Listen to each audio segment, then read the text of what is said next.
So we are going to study this case study on, the name of the case study is The Good Kitchen. So we are going to see through this case study how the process of design thinking is involved. As we have seen the different toolkits, we are going to actually apply these toolkits into this case study, and then later on we are going to analyze and we are going to create a prototype of a case of this good kitchen. So I'll give you just the key insights, the key facts about this case study. As you can see, just observe this case study as a good kitchen. Like when I ask you about what is the definition of a good kitchen, I think everyone knows like एक अच्छा kitchen कैसा होना चाहिए, right? So now we have to, our customer over here is, if you can see from the picture, the customer here is old people, right? So if I ask you that you have to design a kitchen keeping in view that how the old people are going to work, because most of the time senior citizens are working in kitchen and the new generation is out and working, right? So we are going to see through this case study that what are the key insights when you are going to keep in mind when you are going to design a kitchen, right? So first of all, the key insights, the key points are that though the seniors were given government assistance, but they were not ready to move and they were quite embarrassed to accept the government assistance. And there was a loss of control over food choices, right? So if at the age of, let's assume yourself, at the age about 75, if you're there and if you have no choice over what type of food you are eating and you just have to depend, right?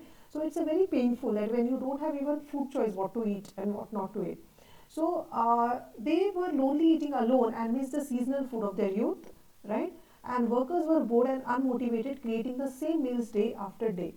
So these are the key insights. Now these are the problems also, and now looking into these problems, you have to design what if. Like if I ask you, you have to first understand what if, right? And what first is, we have seen the current situation, that is what is. Now we are going to understand what if.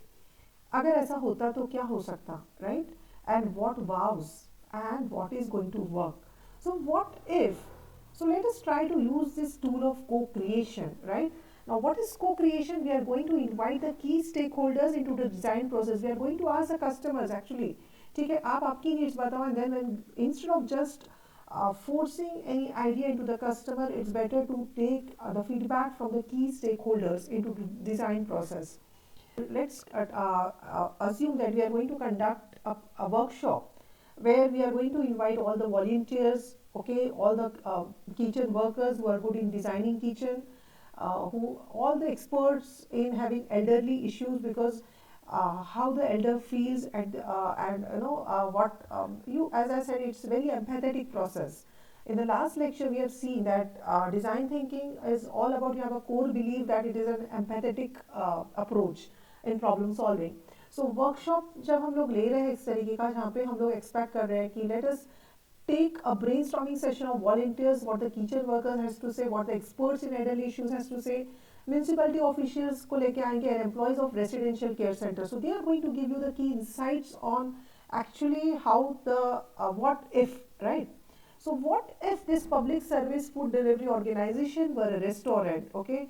So see, instead of just a public service food delivery system where they have the feeling that they have to depend on the government, they have to eat only those food which is provided by the government, and they have that guilt feeling not to have a food of their own choice. So instead of that, or what if this public service food delivery organization were a restaurant?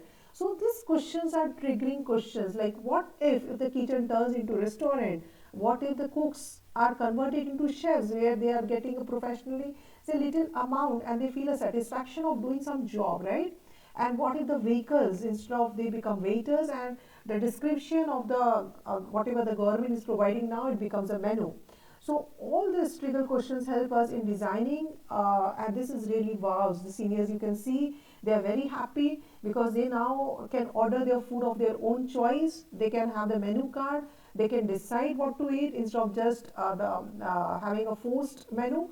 So all this vows, like, you know, the stakeholders actually wanted it, we can do it, and the economies can sustain it.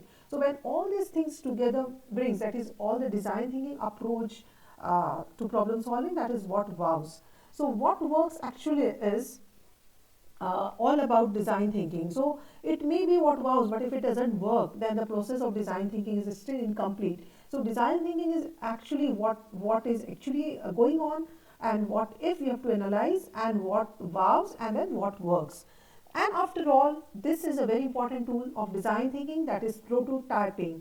Now, what is prototyping? That is, you need to draw a picture, you have to imagine. It is a tangible, you can touch the design of a product, it is a concrete, you have to tell a story, take a photo, make a map, you can do anything like what I am doing. I'm trying to make you understand what design thinking is all about. Okay, so but I am not able to prototype it. But when you are designing of any product or service, you have to try to do a prototyping.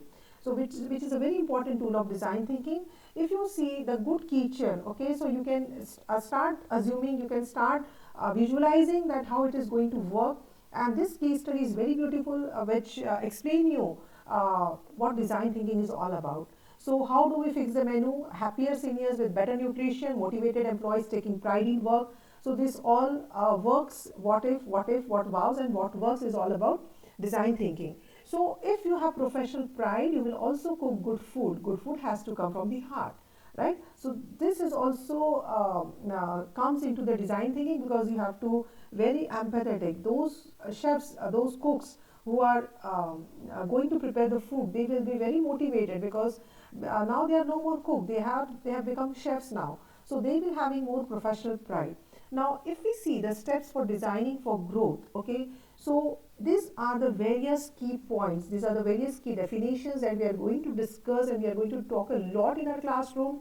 And as when you come into my classroom and we discuss all these concepts in the classroom, the sessions become more engaging, right? So design thinking cannot be just taught by listening to this lecture, but of course this clears your understanding of what design thinking is. But to actually what is going to work, that we can work more in the classroom sessions, where we can actually work on brainstormings, when we can have more number of brains, more number of ideas will come, and we can start developing the concepts. We can create some product or service, and all these things happen when you are sitting live in my classroom. Thank you once again for joining this session. See you in the next classroom, where we are going to learn more about, where we are going to discuss more about this case study in detail.